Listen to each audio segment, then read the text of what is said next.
This week in economics on the 17th of October 2015. Numbers Man here. This is our weekly report from the Boston Red Network, otherwise known as WBRN, excuse me. Here we go, finally. We'll look at the latest materials here. This is the Unemployment Insurance Weekly Claims, seasonally adjusted, was released on Thursday. For the week ending October the 10th, the advance figure for seasonally adjusted initial claims was 255,000, a decrease of 7,000 from the previous week. The previous week's level was revised down by 1,000 to 236,000. The 4-week running average, which we look at basically as our marker, at 265,000, decrease of roughly 2,500 from the previous week. The advanced seasonally adjusted insured unemployment rate was 1.6% for the week ending October the 3rd. The advanced number for seasonally adjusted insured unemployment during the week ending October 3rd was 2,158,000, a decrease of 50,000 there from the previous week. This is the lowest level of insured unemployment since the 4th of November 2000, when it was 2,110,000 there. This is a significant in that the number going down, the total number of people claiming benefits from all programs week ending September 26 was 1,916,239, a decrease of 7,496 from the previous week. There were 2,800 and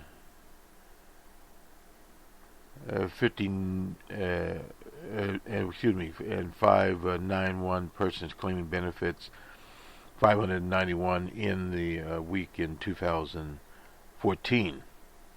There was no state triggered extended benefits during the weekend in the 26th. Initial claims for unemployment benefits filed by former federal civilian employees totaled 2,036 in the week ending October 3rd, an increase of 1,095. This is a figure we watch also. There were 1,484 initial claims filed by newly discharged veterans, an increase of 220 from the previous week. There were 11,112 former federal civilian employees claiming unemployment benefits week ending September 26, a decrease of 413. The highest insured unemployment rates this week were in Puerto Rico, that's 3.4, the Virgin Islands, Alaska 2.5, New Jersey, Nevada 2.2, California 2.1, Pennsylvania 2.1, Connecticut 2, Illinois 1.8, and West Virginia 1.8. The largest increase for initial claims for the week ending October 3rd were in Pennsylvania, 2,584, California 2,351, and Texas 1,323. And Michigan negative 2,004. Anyway, that just gives you a basic picture of where the states were at that particular time. So we look at the week ending on the 26th, 1,866 and 282. And year over year there was a negative 6,186 there. And on the veterans, 17,706, and that's a negative 65 between September 26th and September 19th. The prior year there were 24,000. This is newly discharged veterans, 24,843. And federal workers the prior year was 16,005.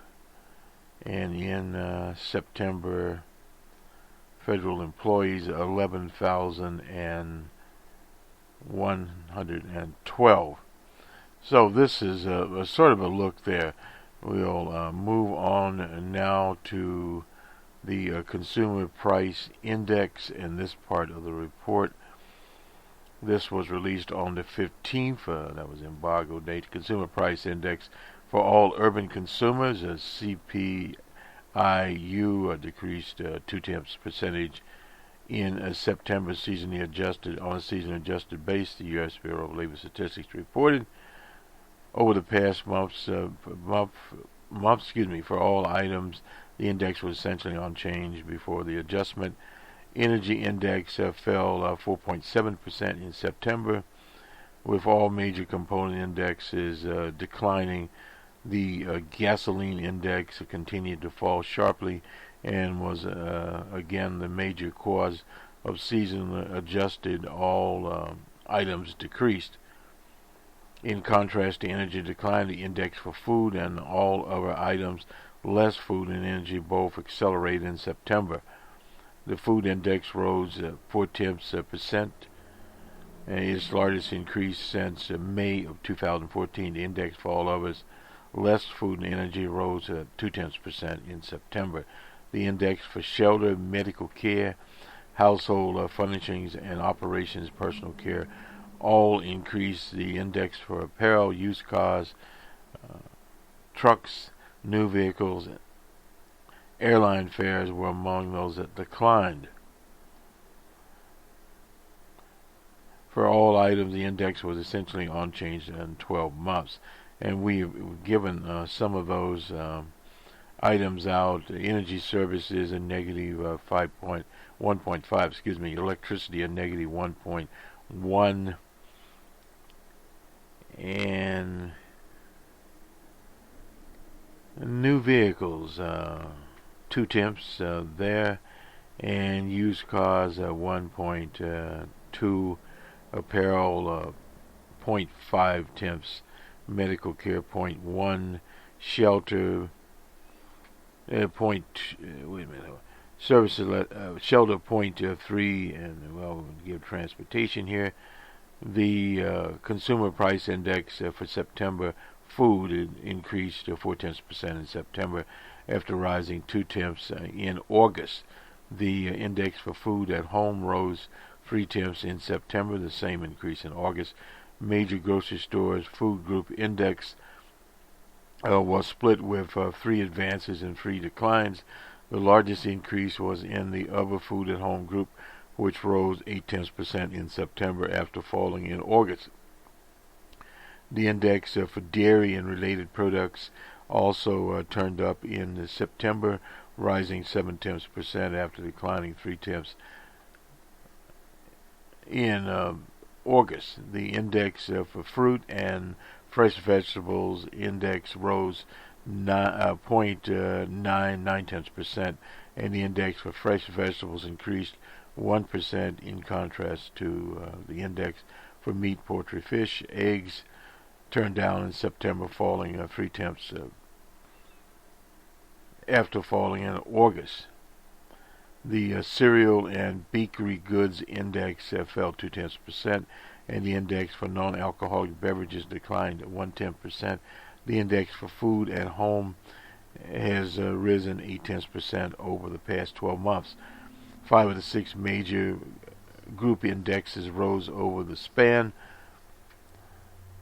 though none for more than 1.6% there. The index for food away from home, that's restaurants, 0.5% in September, is largest increase since October of 2008, and has risen 2.9% over the past 12 months. Energy index, which has fallen 2% in August, declined 4.7% in September.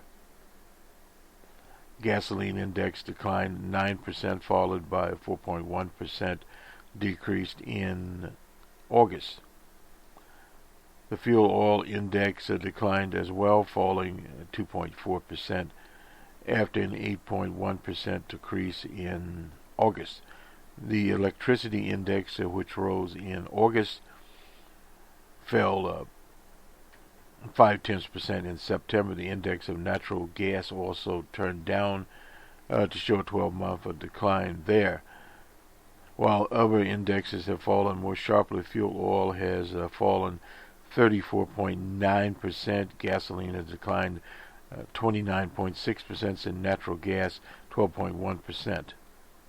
The index for all items less food and energy increased 0.2%. The index for lodging away from home increased 0.8% in September after declining in August. The medical care index rose 0.2% in September, with the index for physician services, hospital services, rising, but the index for prescription drugs declining slightly. The index for household furnishings and operations increased 0.3% after declining in the previous 4 months. The index for alcoholic beverages increased 0.1% in contrast to an apparel index falling 0.3% after rising in July and August, the traditional back-to-school months, at least in August. The index for used cars, trucks fell 0.2%, with the index for airline fares also declined 0.1% in September after declining more sharply in July and August. The consumer price index for all urban consumers was essentially unchanged over the last 12 months. September's index is 237.945. For the month, the index declined 0.2% prior to season adjustment. The consumer price index for urban wage earners, something we watch, and clerical workers decreased 0.6% over the last 12 months to an index level of 232.661. For the month, the index declined 0.3%.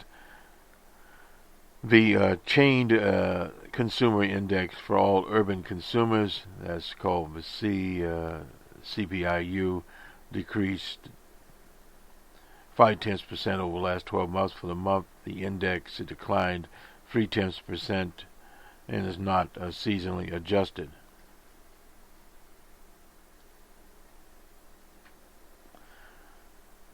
The consumer price index is the measurement of the average change in prices over time of goods and services purchased by households, and the Bureau of Labor Statistics publishes a CPI for 2 population groups, the urban wage earners and clerical workers, which covers household earners and clerical workers that compose approximately 28% of the total population, and the CPI for all urban consumers,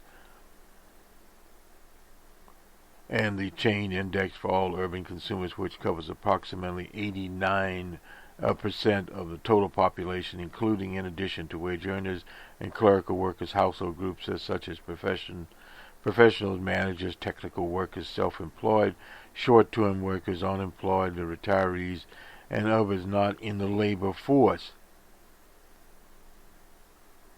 And we won't go into the other things that it covers, but basically that is it out there, and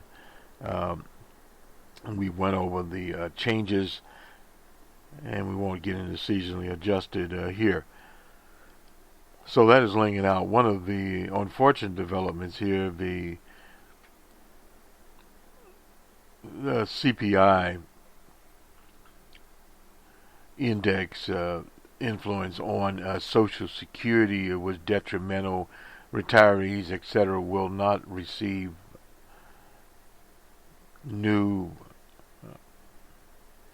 benefits next year because of low interest rates. Let's get to housing.